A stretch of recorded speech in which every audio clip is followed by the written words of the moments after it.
ಎಲ್ರಿಗೂ ನಮಸ್ಕಾರ. ನಮ್ಮ ಅಡುಗೆ ಚಾನೆಲ್ಗೆ ಸ್ವಾಗತ. ಇವತ್ತಿನ ವಿಶೇಷ ರುಚಿಕರವಾಗಿ ಮತ್ತು ಆರೋಗ್ಯಕರವಾಗಿರೋ ಅಂಥ ಬೆಳಗ್ಗೆ ತಿಂಡಿ ಅಥವಾ ಇದನ್ನು ಈವ್ನಿಂಗ್ ಸ್ನ್ಯಾಕ್ ಅಥವಾ ರಾತ್ರಿ ಊಟಕ್ಕೆ ಮಾಡ್ಕೊಂಡು ಹಗುರವಾಗಿ ತಿನ್ಬೇಕು ಅನ್ನಿಸ್ದಾಗ ಮಾಡ್ಕೊಂಡು ತಿನ್ಬೋದು.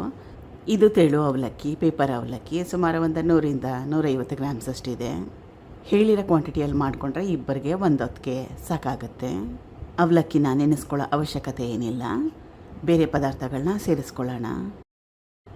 ಚಿಕ್ಕ ಚಿಕ್ಕದಾಗಿ ಕಟ್ ಮಾಡಿ ಇಟ್ಕೊಂಡಿರೋ ಈರುಳ್ಳಿ, ಕಾಯಿ ತುರಿ, ಇದು ಕೂಡ ಸಣ್ಣ ಬಟ್ಲಲ್ಲಿ 1 ಬಟ್ಲಷ್ಟು. ಸಣ್ಣದಾಗಿ ಕಟ್ ಮಾಡಿ ಇಟ್ಕೊಂಡಿರೋ ಟೊಮೆಟೊ, ಒಂದು ಸಣ್ಣ ಟೊಮೆಟೊನ ಉಪಯೋಗ ಮಾಡಿದ್ದೆ. ಸಣ್ಣದಾಗಿ ಕಟ್ ಮಾಡಿ ಇಟ್ಕೊಂಡಿರೋ ಸೌತೆಕಾಯಿ 1 ಬಟ್ಲಷ್ಟು, ಸಣ್ಣ ಬಟ್ಲಲ್ಲಿ 1 ಬಟ್ಲಷ್ಟು. ಕೊತ್ತಂಬರಿ ಸೊಪ್ಪು 1 ಹಿಡಿಯಷ್ಟು. ಕಲಿಸ್ಕೋಬೇಕು, ಕೈಯಲ್ಲಿ ಕಲಿಸ್ಕೊಂಡ್ರೆ ಒಳ್ಳೆಯದು. ಕಲಿಸ್ಕೊಂಡ್ಮೇಲೆ ಮುಂದಿನ ಸ್ಟೆಪ್ ಏನಂತ ನೋಡೋಣ. ಬಾಣಲೆ ಇಟ್ಕೊಂಡಿದ್ದೀನಿ. ಸಣ್ಣ ಚಮಚದಲ್ಲಿ 2 ಚಮಚದಷ್ಟು ಎಣ್ಣೆ ಬಿಸಿ ಆದಮೇಲೆ ಸಾಸಿವೆ ಸಣ್ಣ ಚಮಚದಲ್ಲಿ 1 ಚಮಚದಷ್ಟು. ಸಾಸಿವೆ ಚಿಟಪಟ ಅಂದ ನಂತರ ಕಡಲೆ ಬೀಜ ಸುಮಾರು ಒಂದು 3-4 ಟೇಬಲ್ ಸ್ಪೂನಷ್ಟು. ಕಡಲೆ ಬೀಜ ಕೆಂಪಾಗಲಿ. ಕಡಲೆ ಬೀಜ ಕೆಂಪಾಗಿದೆ.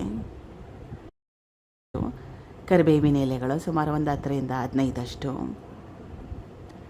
ಹಸಿರು ಮೆಣಸಿನ್ಕಾಯಿ 1 ಸಣ್ಣದಾಗಿ ಕಟ್ ಮಾಡಿ ಇಟ್ಕೊಂಡಿರೋದು. ಬ್ಯಾಡಗಿ ಅಚ್ಕಾರದ ಪುಡಿ 1 ಟೇಬಲ್ ಸ್ಪೂನಷ್ಟು. ಸಣ್ಣ ಚಮಚದಲ್ಲಿ 1/4 ಚಮಚದಷ್ಟು ಅರಿಶಿನ. ಗ್ಯಾಸ್ ಸ್ಟವ್ನ ಆಫ್ ಮಾಡ್ಕೊಂಬಿಡಬೇಕು. ಅಚ್ಕಾರದ ಪುಡಿ ಹಾಕ್ಕೊಂಡಿದ್ದ ತಕ್ಷಣ.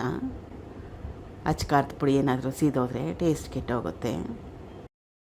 ಇದು ಅವಲಕ್ಕಿ ಬೇರೆ ಪದಾರ್ಥಗಳನ್ನ ಮಿಕ್ಸ್ ಮಾಡಿಟ್ಟಿದ್ನಲ್ಲ, ಅದಕ್ಕೆ ಸೇರಿಸ್ಕೊತಾ ಇದ್ದೀನಿ. ರುಚಿಗೆ ತಕ್ಕಷ್ಟು ಉಪ್ಪು, ಸ್ವಲ್ಪ ಸಕ್ಕರೆ.